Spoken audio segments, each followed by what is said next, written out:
Sleeves here with the Senior Pickleball Report, powered by TNC Network. Let's get it going.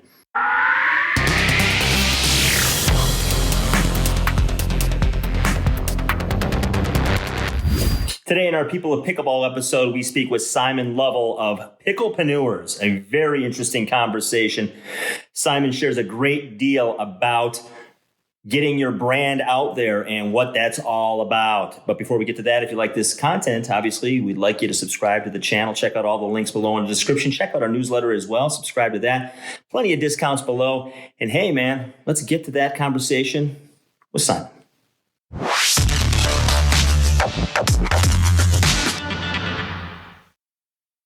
We have Simon Lovell from Picklepreneurs, incredible group, which I just joined, in its community that is helping people find their space in pickleball on the business end.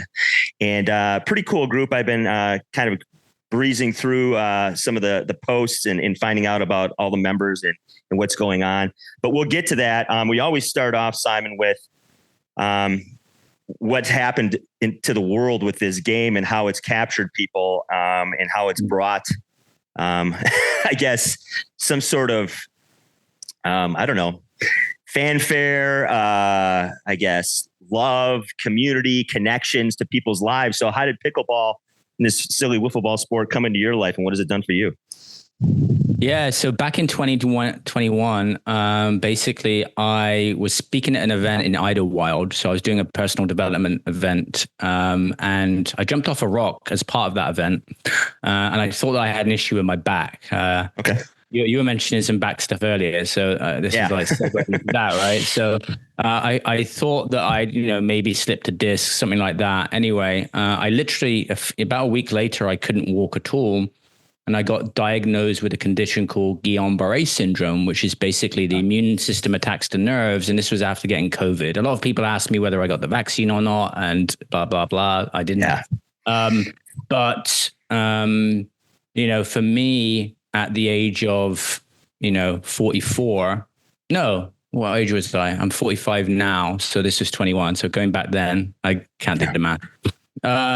But, I was back home with my parents recovering after living in California. So I went back to Florida, and, it was a lot of suffering for me because, being an entrepreneur, being that someone that's always into growth and getting to the next level and building my business, to have all of that ripped away was kind of devastating. And if you've not had a diagnosis, you really start to understand that there's the diagnosis, and then there's also the mental side of it, of the things that you can do, but basically the diagnosis conditions you to do, which is, going into like a depression and isolation and stuff like that. So, despite working in personal growth and doing meditation and doing all this stuff, I was still really in a bad spot for a couple of years. And then my family had introduced me to pickleball briefly in Florida, and I liked it. It's fun, but I didn't catch the bug. I wasn't, I didn't get to the stage of, hey, I'm an pickleball addict. So what happened was, when I came back to San Diego, and I moved here, 9 years ago or so, from England, just so people know.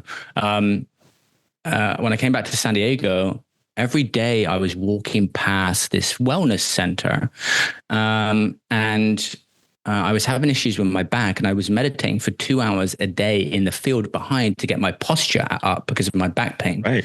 I was hearing the sound of pickleball. So when everyone's like, hey, make pickleball quieter, I'm like, no, let's make it louder, because if it wasn't for the sound of the noise, I would have not become curious and gone in. So I just think that personally, for me, I think the sound of it is the best marketing, even though, of course, we're going to have people jump out of the woodwork saying, we should make it quieter. But for me, in my journey, in hearing it, it got me curious, got me going in. And then I found out about open play, which I didn't know about. And of course, then my levels of awareness went up, and I went and bought my first paddle.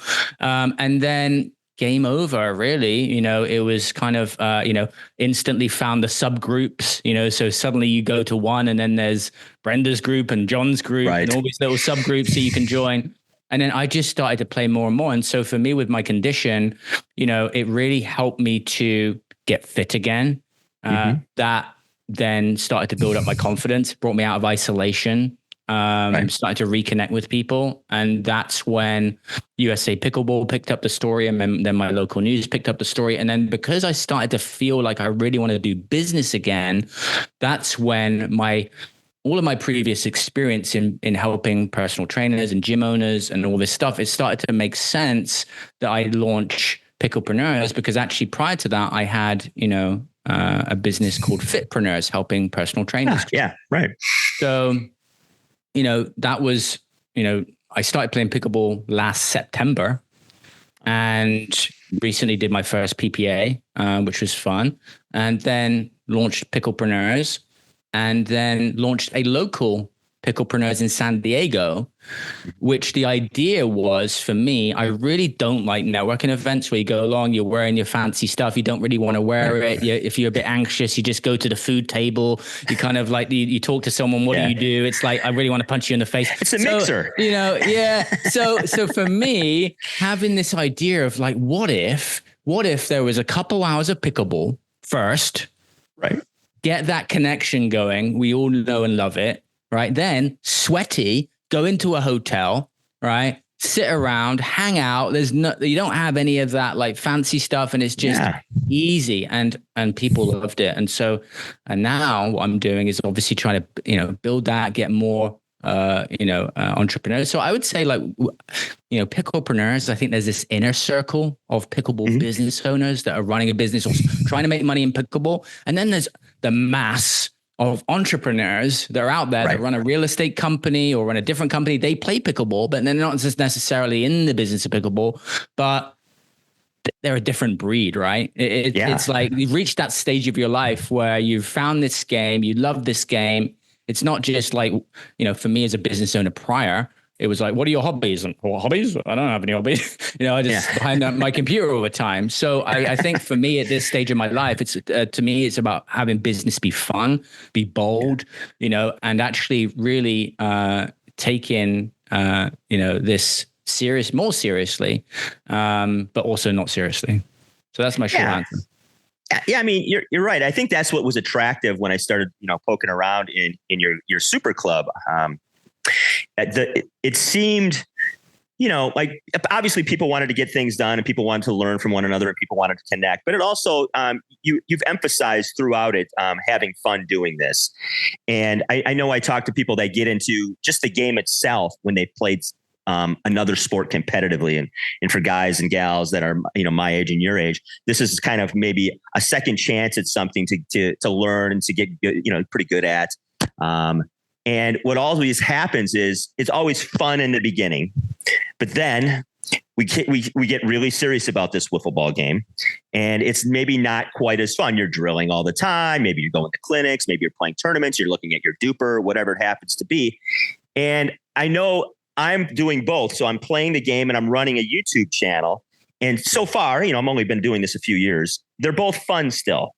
And I can tell that I'm getting to the point in both where I've got to make some decisions what I'm going to do next and how I'm going to, move forward in my personal game and with the channel as well. And always at the forefront is keeping it fun. So talk about that. Like, people want to find their place in this marketplace. They want to find their place in this game. And you're doing something I think it's really cool. It's connecting people. And some of these people I know, which is really nice as well. So talk about the ideas behind like keeping it fun, but yet, we're accomplishing something. We're trying to get out there and maybe, be a first timer and start a channel. I think, like I mentioned before, I think that, bringing in the element of fun is already there with pickleball. Mm-hmm. What I think for a lot of people, and there's nothing against, selling products for, a commission and all this stuff. There's so many different ways to make money in pickleball.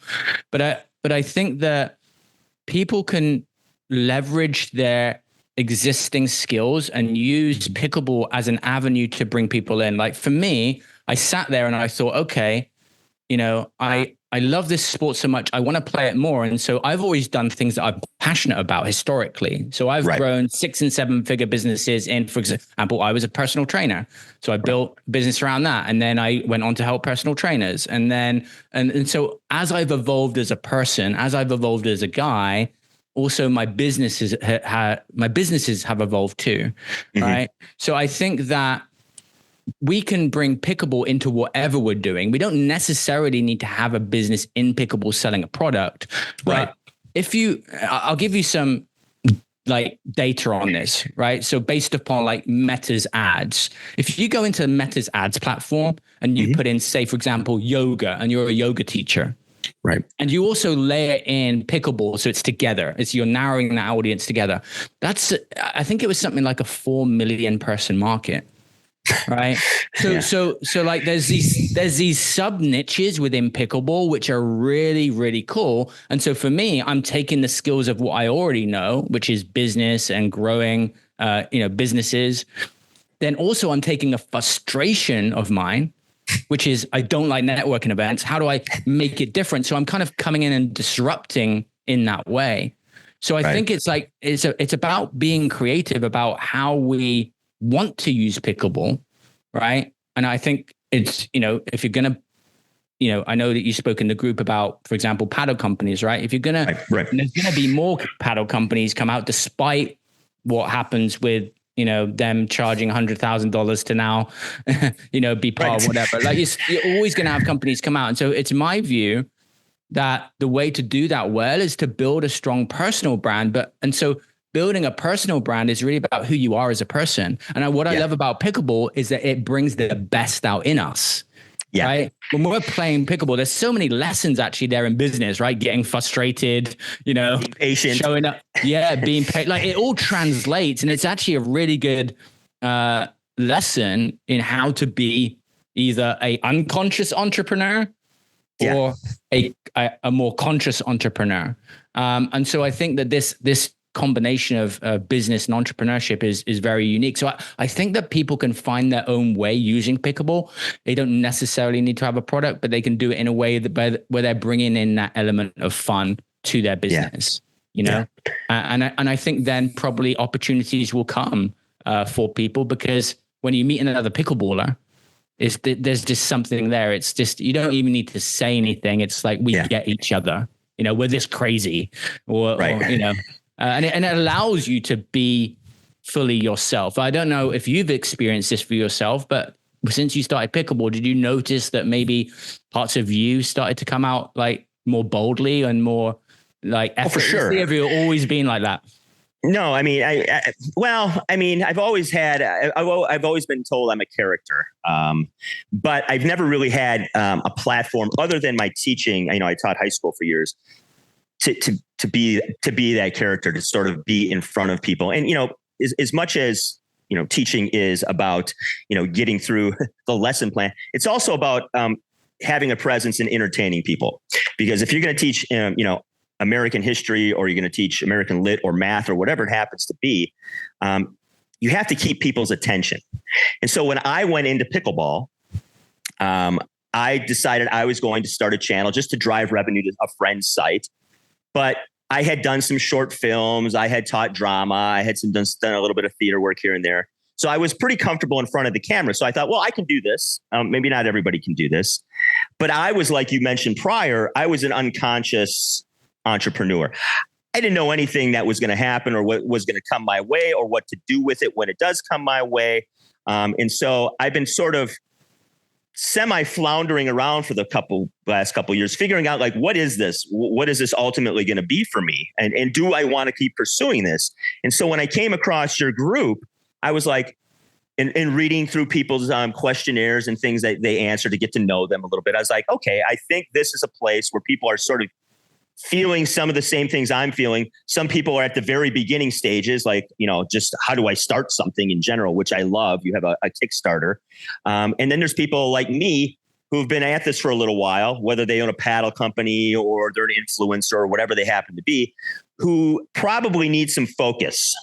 So talk about maybe some of the people in the background of the people that have come to your events and your site, and what they're looking for, and what you're helping provide. Yeah. So I'll talk about the local group, what I've noticed, and then I'll talk about the online group, right? So like I mentioned before, there's this inner circle of pickleball business owners, paddle companies, apparel companies, whatever. And then you've got entrepreneurs that play pickleball, right? So with the local group, I wanted to make it, and the main group now, which is make it open to everybody. So I will have real estate agents come along, people in marketing, people in medical.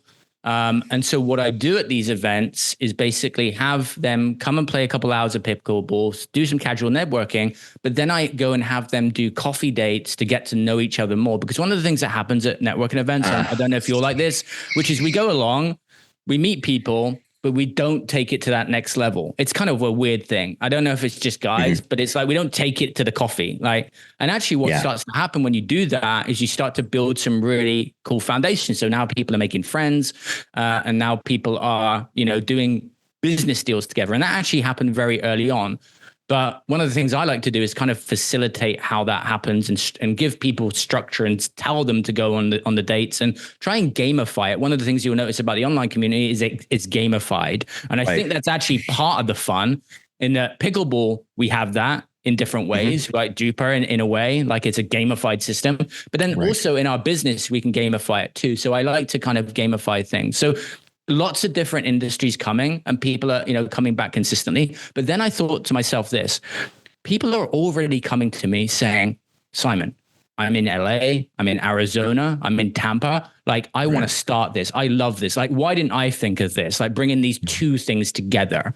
So that's one just little side lesson that I want to give people if you're wanting to start something, which is bring two things together and that creates something unique, right? From our skills, right? So pickleball and networking, pickleball and yoga, so that's how you create something more unique. So then my idea was, okay, if I'm going to take this out to the rest of the country, then there's a couple of options for me, right? There's franchising, there's licensing. And so I thought to myself, why don't I create a group, which then I've put a map in there where people can start to add themselves. And then organically over time, what's going to happen is that, okay, now there's 4 people in Seattle, for example, right? There's already a game there, right? Yeah. There's already some natural networking there. So then also in the group, like you said, there's some Kickstarters. This is also what I've noticed generally from conversations. I'm big on accountability, which is getting people to do what they say that they're going to do and hold them to that. I think what's important for any entrepreneur, based upon my years of experience coaching people, consulting people, is you have to identify what is the biggest thing that's holding me back right now. Is it my own mind, or is it strategy? Because in reality, a lot of people, especially when they're starting something new, right? Imagine you've played pickleball and you're like, now you've kickstarted this entrepreneurial side of you. By nature, you're going to have some level of fear, imposter syndrome, challenges, rejection. And that's just the reality for most people. So what I say when people come into the group is decide on where you're at. Like, do you need to focus on your thinking, your confidence, your fears to get you going? Or are you somebody that's like, just give me what to do, right? Tell me what to do and I'll do it, right? And so that's when I give people those options and the 7-day super brand kickstart for them to come in and start doing content, sharing themselves. And to your point, your great comment today, which is great products are sold, right? Even actually, if we're being honest, shitty products are sold. They shouldn't be, sure. But great products are sold because people connect with the person. But a lot of people struggle with that piece. Like, you're confident in doing interviews and you have a great presence and you do speaking, but you weren't born like that. No. Right? You had to develop those skills, right? And when we start doing something, it always grows over time when we start to build our confidence. So I think it's important for people to get really honest when they're starting a business, to be like, hey, this is where I'm at. I need to work on this. Yeah. And then as confidence rises, by default, you're going to take more action. So I was talking to someone yesterday and they said to me, hey, Simon, like, I get these ideas, but I don't follow through because I'm afraid. And I am aware of that. I sabotage that, So I think that there's a lot of people, and they can go full force, but they've got some kind of block, some kind of challenge that's holding them back. And so they hesitate. Maybe they have fear if someone sees it. For example, me, before my business really took off and I was able to move to the States on the investor visa that I got, building, the company that I had, I would always hesitate because I had mentors, people I looked up to. And then I was like, if they see my stuff, they won't like it. And it was just a limit. Right. Yeah. So that kept me small. It kept me worried, and it kept me, not taking action. And if you want to be a high performance is about action. Right. So we have to develop that emotional intelligence, but also we need the strategy. We need to know, how do we run the ads? Like I film my events through, I'll just be honest. Like, how do I film my events in San Diego? I get my camera, I record a video, I understand what to say, and then I spend money and I run that ad, and people send me a message, and then we build a connection, and then they come to the events, right? So, but if you've not done video before, if you're scared shitless of putting the camera in front of you, sure, you're not going to be able to do that. And so I'll be honest with you, like, yes, people can respond to some AI picture, but nowadays I think it's like people are just getting a little bit I think that people like the fun of it. I think also people really think about it. If you like going to pickleball, you like connecting with people, and it's the same for a business. They want to connect with me. I do some AI stuff like my YouTube thumbnails and that. And for sure. That. But I also make sure that people see me and they see the real me. I love improv, and so on my stories, you're going to see me doing silly voices and saying silly stuff, and because I like to do that, right? And so when the guys come to the Picklepreneurs events, I even say to them, listen, I don't see you guys, and I want to see you because you're here and you're freaking awesome. You're here, you're great, you're a great person. I don't see you though. I don't, and so you have something that you're selling and you're offering, but why don't I see you? When they get over that, when I help them get over that, that's when people really start to take off and they start to sell more products, and also start to value themselves more. I truly do believe that, especially in this space, there's a lot of people going to an easier option to make potentially a sale when they could actually build something themselves, which is great. And that's not to say that those things are wrong. They can be in addition to. I just know that inherently people have got a zone of genius within them that's not activated, and they need to bring that out fully. And when they do, they will start to create things which are a bit more epic. Yeah. And I think that's what's great about the group, that from the little bit I've spent time in it, is it's a support group, and we're all at different places. Like I sort of mentioned earlier, like I'm the classic, procrastinator, big ideas. And then eventually I'll get to one of them, and we'll see what happens. But you have programs within the group that we've discussed a little bit that, they're call to action, and, they're step by step, and you're held accountable, and, let's see something that you've produced in putting yourself out there. And I think you've hit it right on the head. A lot of this is about is self-esteem, it's confidence, it's building confidence. And when you have other people that are going through similar things, that can support one another, and maybe have found some things out that could help you along the way. Yeah, I think it's a very powerful tool. And in a sport, like you've mentioned multiple times, that is the most communal sport I've ever played. I've never made connections in any other game that I've played, and I've played a fair amount of them for a very long time, but nothing like this. And I can't explain it on some level. I don't know what's actually going on yet. So I'm appreciative of what you're doing and how you're doing it. So that being said, to me, I feel like this is the Wild West version of pickleball at the moment. Like, everything is happening. Everything's being thrown at the wall and seeing what's sticking. Where do you see this going? I mean, you were in the fitness industry. My aunt was a personal trainer, and I remember when the personal training craze took off. I remember when beach volleyball took off.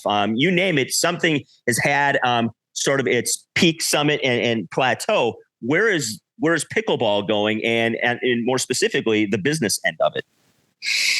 Well, first of all, I think, if you look at the I think that someone brought up on another podcast the other day, which is like, is this just a fad or whatever? And if you look at the money that people are spending. Like, for example, the Marriott that I'm here in Coronado, right? Like they just converted a bunch more tennis courts into pickleball, right? So if you look at the amount of money that's been spent in conversions by all of these companies, like it's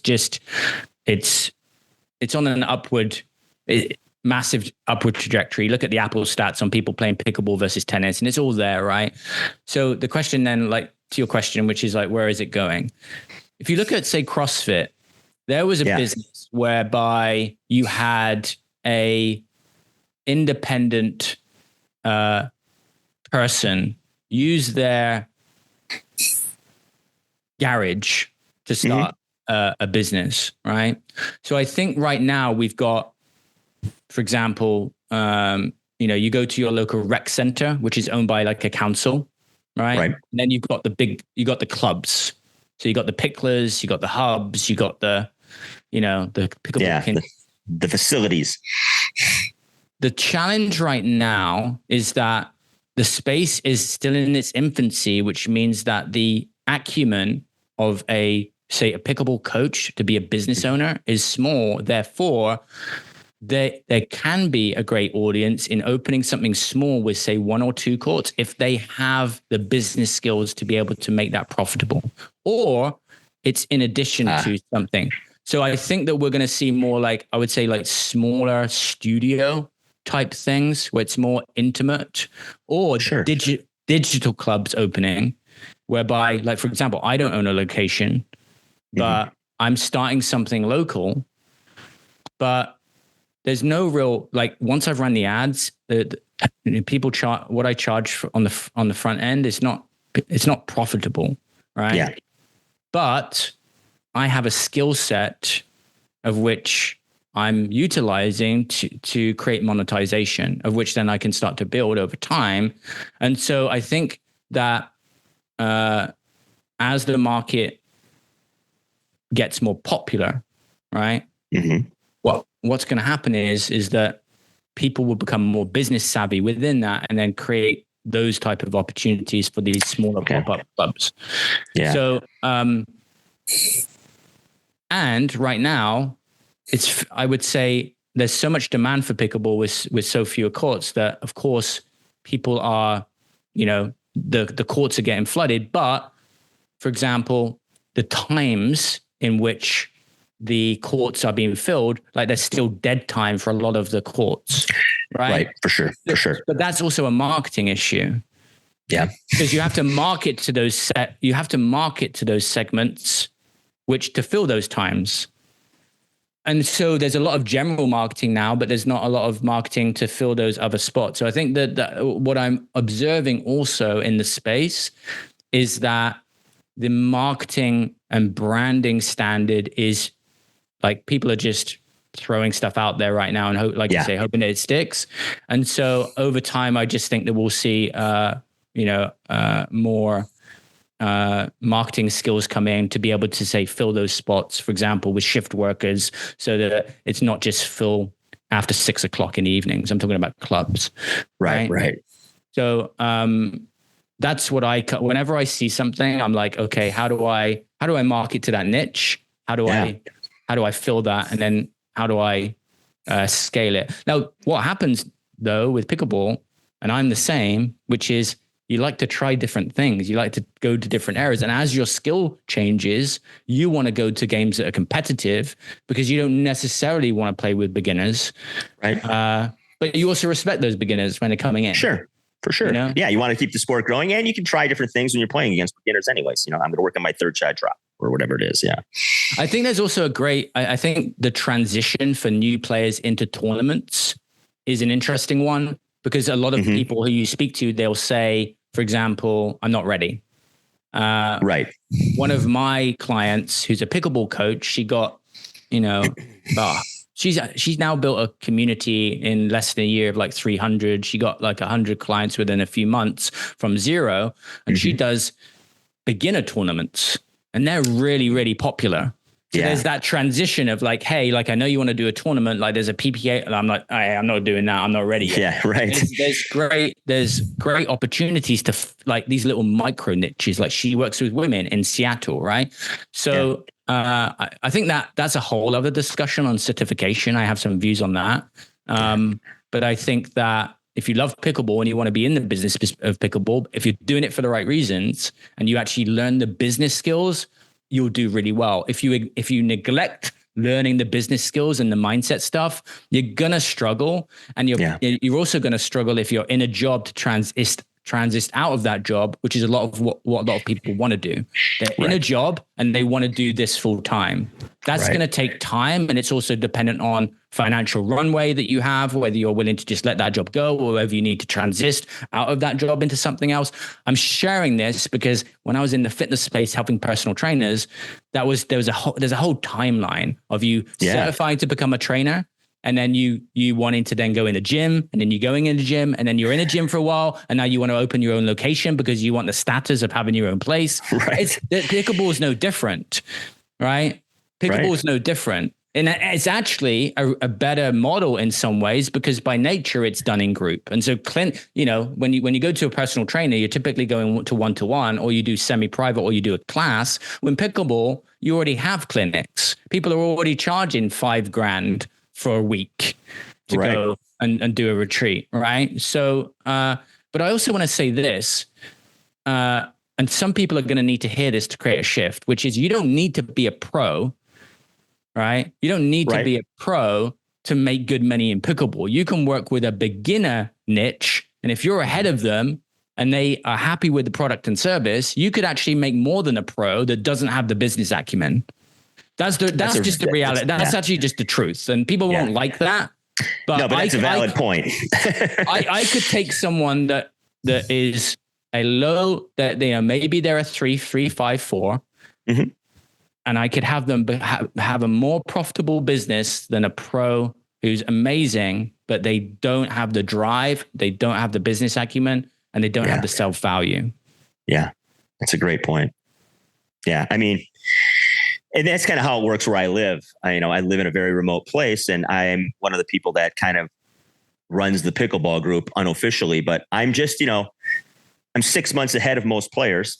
And I watch a ton of content, and I hit balls and I practice. And so people that come into the game, I'm showing them how to do things and getting them some basic skills, and then it starts to grow from there. And I think if people are looking to navigate this space and do something like that, I think your point is very valid. You don't have to be a pro, just like you don't have to be a professional announcer to start a YouTube channel. There's plenty of things you can do that, as you touched on, check into your skill set. What do you have to offer? What's your niche? For me, it was it had to do with my age. I just said, nobody's talking about the senior game, and there's a ton of seniors that obviously play this game. Why not the senior pickleball report? Let's use another example, right? Let's say that you're a relationship coach, right? And you're struggling to get business, and you're trying to do it, right? Right. Go start a local, get 5-10 women together, right? Go create your own little mini open play. Start building those relationships. Right. Start meeting with people, and then have.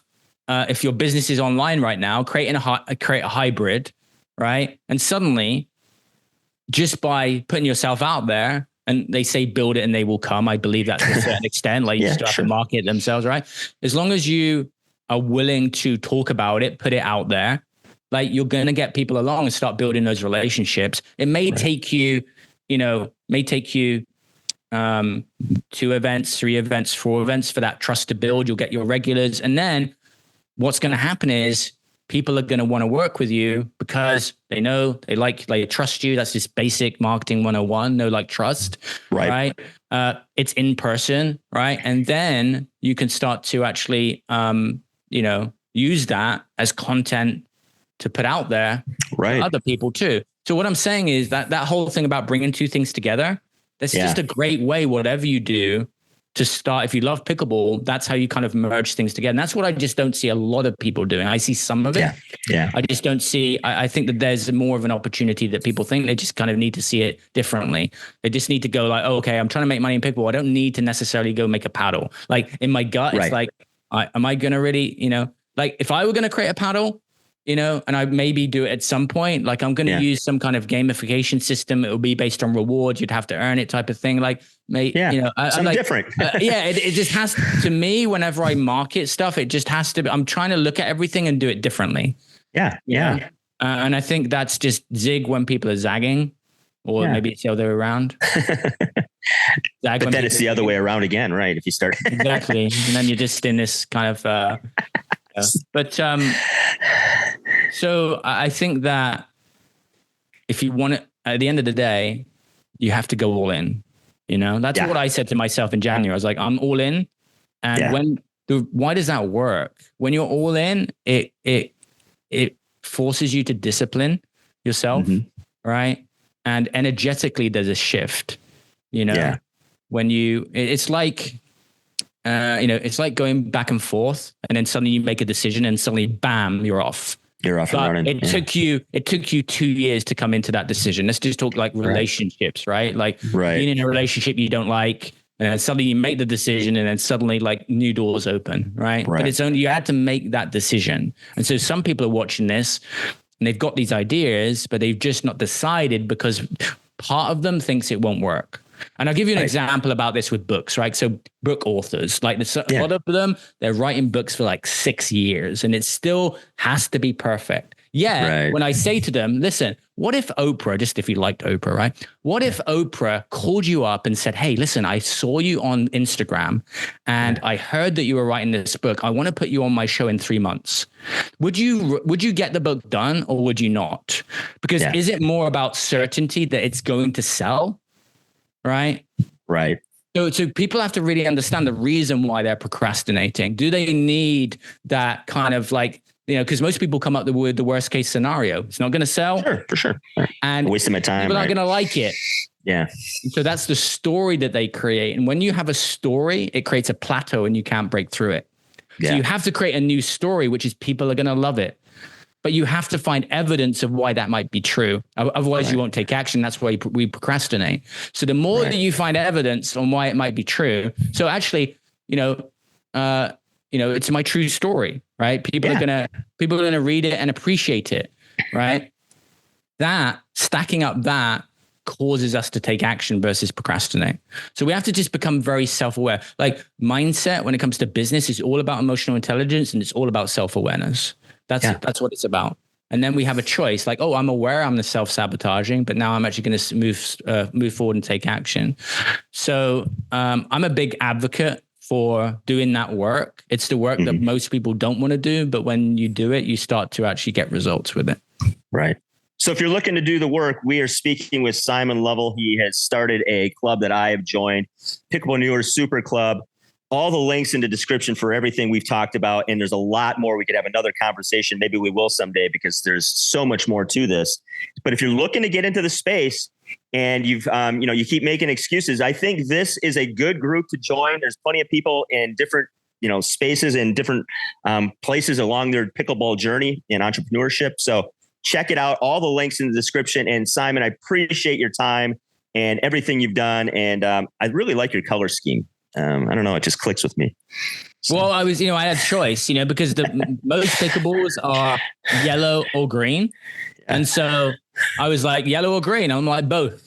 And so there we go. That's why I like this dude right here, man. Right. There we go. I'll also say about the group, which is go and add yourself to the map, right? Because the more people that add themselves to that map, the more games that will start, the more connections that will happen. And you never know, maybe that could be a great business partner for you if you don't have a skill, but you need someone who has a skill, Absolutely. And it makes it fun. You see where people are doing this all over the planet. So, check it out. Again, links in the description. And thanks again, Simon. Really appreciate your time. You're welcome. Take it easy. Hope you enjoyed our conversation with Simon. Check out all the links in the description. Hey, and if you're looking to start a brand, or you have a brand that really needs to kind of get going, check out Picklepreneurs. Links in the description. I think it'll be worth your time. All right. Hey, at the end of the day, let's pickle.